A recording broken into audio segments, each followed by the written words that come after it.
আসসালামু আলাইকুম এভরিওয়ান, কেমন আছেন সবাই? আশা করি সবাই ভালো আছেন। আজকে আমরা পাবনার সেতু হোটেলের কালা ভুনাটা ট্রাই করব।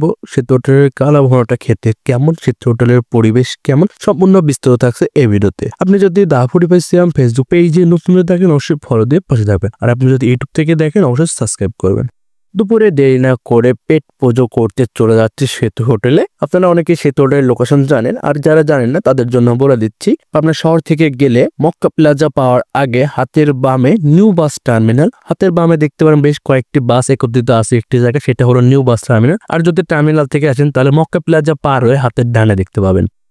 নতুন বাস টার্মিনালের ভিতরে ঢুকে হাতের বামে দেখতে পাবেন সেতু হোটেল। যাতে খুঁজে পেতে অসুবিধা না হয় এই জন্য ওনারা উপরে লিখে রাখছেন বড় করে সেতু হোটেল। এখানে সচরাচর সবসময় বাস দাঁড় করানো থাকে। ঢুকতে দেখতে পারলাম ভুড়ি রান্না গরম করছেন একজন আঙ্কেল। তারপরে ভিতরে ঢুকে হাতের ডানে দেখতে পেলাম আমাদের পাবনার সেই বিখ্যাত সেতু হোটেলের কালাভুনা। কালাভুনার ভিতর থেকে হালকা ভাব উঠতেছিল। সবসময় ওনারা এটা গরম রাখার জন্য হালকা হিটে রেখে দেন। ওনারা কিন্তু এটা সবসময় গ্যাসের চুলায় এটা গরম করেন না। ওনারা এই খাবারগুলো গরম রাখার জন্য সবসময় কয়লার হালকা হিটে এটা গরম করে। জি হ্যাঁ, কয়লার হালকা হিটে এটা ওনারা সবসময় গরম করে খাবারের ভিতরে যাতে ভালোভাবে মশলা ঢুকতে পারে। ওনারা এই জন্য কয়লার উপর এটা গরম করেন।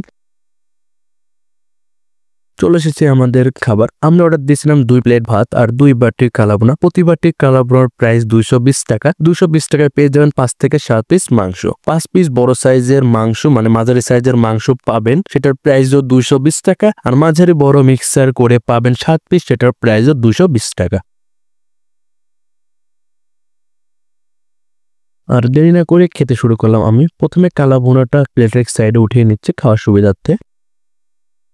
ভাতটা মাখিয়ে একটু একটু মাংস ছিঁড়ে নিয়ে মুখে দিয়ে বুঝতে পারলাম কেন এটাকে পাবনার বিখ্যাত কালাভুনা বলা হয়। প্রতিটা বাইটে খেতে খুবই মজা লাগতেছিল। প্রতিটা বাইটে কালাভুনার যে টেস্টটা, সেই সুন্দর একটি টেস্টটা পাচ্ছিলাম আমি। আমার সাথে গিয়েছিল আমার বন্ধু কামরুল। কামরুলও কালাভুনার ভাত খেয়েছে। কালাভুনার ভাত খাওয়ার পরে কামরুলের কাছে এটা খুবই ভালো লাগছে।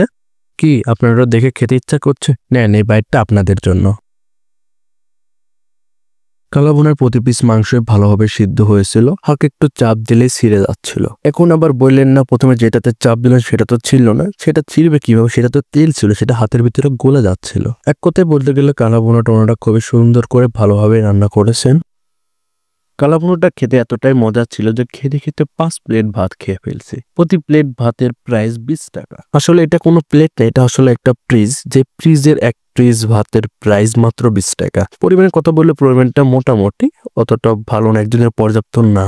এক কথায় বলতে গেলে কালাভুনাটা খেতে খুবই মজা ছিল। আপনারা যারা কোনো ভিডিওতে লাইক দেন না অবশ্যই লাইক করবেন, আর আপনার মন্তব্য অবশ্যই কমেন্টে জানাবেন। শুধু কি কালাভুনাই খাবো না, কালাভুনার সাথে আমরা আরো খেয়েছি ভুড়ি। প্রতি প্লেট ভুড়ির প্রাইস 160 টাকা। পরিমাণের কথা যদি বলি, একজনের জন্য পর্যাপ্ত পরিমাণে ছিল। কথা বলতে বলতে 3 নাম্বার প্লেট ভাতটা চলে আসলো। আমি 5 প্লেট ভাত খাই না, আমি খেয়েছিলাম এই প্লেটের মানে যে ফ্রিজের 3 পিস ভাত, আর কামরুল খেয়েছিল 2 পিস ভাত। এবার ভুড়ি রান্নার সঙ্গে ভাত খাবো তার আগে দেখে নিচ্ছিলাম ভুড়ি রান্নার যে ভুড়ি সাইজগুলোকে একেবারে ছোট না, সাইজগুলো ছিল মাঝারি সাইজের। এবার খেলাম, খেতে ভালো লাগলো। আপনারা যদি ভুড়ি এবং কালাভুনা দুইটাই ট্রাই করেন, মানে দুইটাই খেতে চান, অবশ্যই প্রথমে ভুড়ি দিয়ে খেয়ে নেবেন, তারপরে কালাভুনাটা ট্রাই করবেন। আমরা প্রথমে কালাভুনা ট্রাই করে ভুড়িটা খাচ্ছি, ওটা খেতে একটু অন্যরকম লাগতেছিল। ভুড়িটা প্রথমে খেলে ভুড়িটা খেতে আরো ভালো লাগবে, আর কালাভুনাটা পরে খেলে খেতে ভালো লাগবে, পরে একটা ভালো একটা ফিল পাবেন। পুরো দাওয়াত বাড়ি একটা ফিল পাচ্ছিলাম আমি। খাওয়ার শেষ না হতে খাবার চলে আসতেছিল। খাওয়ার শেষে আবার চলে আসলো দই। দইটা ছিল লক্ষ্যের, ওনাদের বানানো না। দইয়ের প্রাইস রাখছেন ওনারা 50 টাকা। দুধ আমার কাছে মনে হচ্ছে এটা বেশি প্রাইস রাখছেন ওনারা। লক্ষ্যের দিনের প্রাইস যত সম্ভব 40 টাকা। দইটাও খেতে ভালোই ছিল। আপনারা যারা এখনো ভিডিওতে লাইক দেন অবশ্যই লাইক দিন, আর কমেন্ট আপনার মন্তব্য জানাবেন। আর যারা ফলো করেন অবশ্যই ফলো করবেন, আর যারা সাবস্ক্রাইব করেন সাবস্ক্রাইব করবেন।